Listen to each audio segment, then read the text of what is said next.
When a company is on the verge of failure, it often files for Chapter 11 bankruptcy protection. This allows the company to undergo a reorganization of its business affairs, debts, and assets. Sometimes businesses are successful at restructuring, while, at other times, they end up liquidating assets and closing up the shop permanently. Enron, WorldCom, and Lehman Brothers are some well-known examples of bankrupt companies that never came back. But there are companies that have managed to re-emerge from bankruptcy in better shape than before they went bust. These spectacular comebacks are from companies that either went bankrupt or came nail-bitingly close to doing so. Number 3. We can trace the origins of Converse back to 1908. Marcus Converse was working at Beacon Falls Rubber Shoe when the company got acquired by U.S. Rubber. When the merger concluded, Converse decided to open his own shoe company. With an investment of $250,000 and extensive experience in the space, he opened a Converse Rubber Company in Malden, Massachusetts. Since he knew the business model inside out, it did not take time for him to set up shop and expand quickly. After merely a year, he was employing 350 people who were churning out 4,000 pairs of boots and rubber daily. Converse gained traction with the introduction of the Converse Canvas All-Star in 1917, one of the first basketball shoes produced. Charles Taylor, a basketball player, became the first endorser of Converse. He joined Converse's sales force in 1921 and traveled the world to promote basketball and Converse shoes. However, Converse filed for bankruptcy in 1929. In the face of the Great Depression, Mitchell Kaufman, the president of Hodgman Rubber, first stepped in to lead the company. After his unexpected death a year later, he was succeeded by Albert Wexler, who managed the company until 1933, after which Converse was bought by the Stone family. During the Great Depression, Converse had pivoted to providing special footwear and other equipment to the Army. At the end of World War II, Converse switched back to the consumer market. Later, the company was again sold to Ultra Corporation in 1972. Ultra wasted no time in continuing the expansion by acquiring manufacturing plants and distribution centers in North Carolina. However, increased competition from foreign brands and increased overhead costs lead the company to tone down its expansion. Since more brands kept emerging in the U.S., Converse decided to expand internationally, opening a store in Japan. From there, licensing deals were made to distribute the products in Europe and other parts of Asia as well. By mid-80s, Converse diversified to become a full-line athletic shoe company, catering for all types of sports. It invested heavily in R&D, opening its own biomechanical footwear lab equipped with computers and robots. The company inked sponsorship deals with the USA Basketball, World Association of Basketball Coaches, and the Fédération Internationale de Basketball in the 70s and 80s. Converse even became the first footwear company chosen to represent the games at the Olympics. In 1986, Converse was acquired yet again, this time by Interco Incorporated. But Interco filed for bankruptcy in the early 90s only to re-emerge in 1992. A year later, Converse introduced its Run and Gun shoe line, which was changed to Run and Slam after it faced criticism over the violence implied in the name. Despite the brand performing well, Interco decided to sell Converse in 1994, when Interco split into 3 companies. The majority of Converse's shares were owned by Apollo Investment Fund, a private equity firm owned by Leon Black. By the end of the 90s, consumers shifted from wearing basketball sneakers to boots. Converse was struggling to revitalize sales as it depended a lot on the basketball category. It continued to push for sales in the international scene, inking licensing deals in Canada and strengthening its position in Japan. In 1999, it introduced its new concept, Helium Cushion shoes, in an attempt to generate interest in its brand. But by 2001, Converse filed for bankruptcy. It restructured its business in a way so that it could still operate. Its plan was to have third parties market and sell their products in the U.S., against which they will get licensing fees.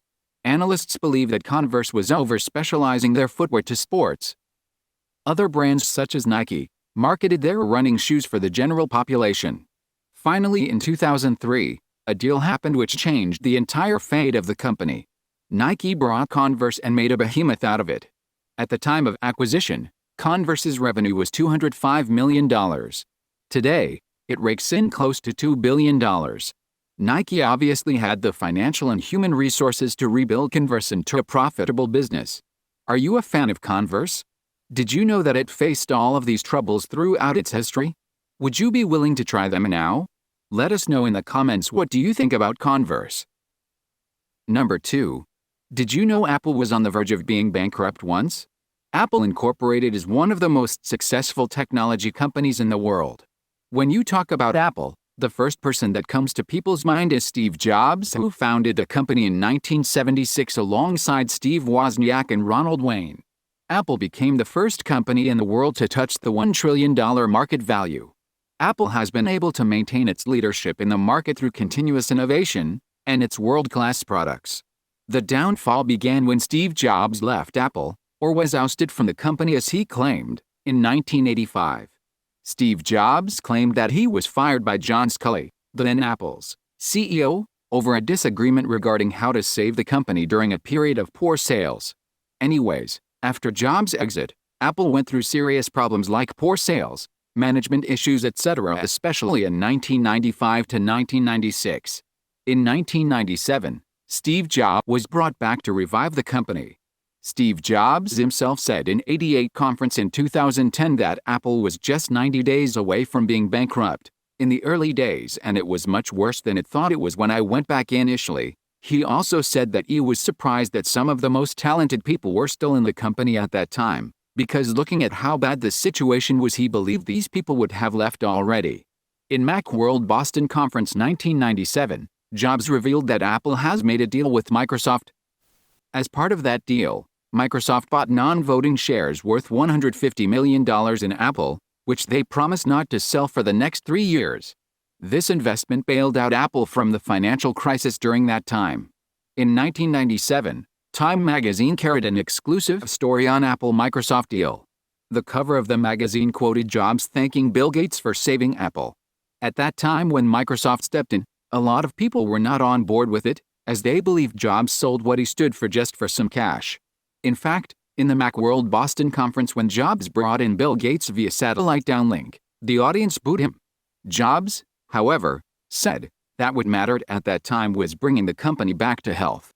Apple and Microsoft rivalry is one of the most popular rivalries in the tech industry. Steve Jobs himself admitted that a lot of people in Apple and Apple ecosystem had this mindset that for Apple to win, Microsoft has to lose. At the D5 conference in 2007, where Bill Gates was also present, Jobs said, Apple was in very serious trouble, and what was really clear was that if the game was a zero-sum game where for Apple to win, Microsoft had to lose, then Apple was going to lose. Apple gradually recovered from the financial crisis as it's focused on product innovation. In 1998, when it launched iMac series of desktops, it was well accepted by the market and was a big hit. Later on, Apple never looked back.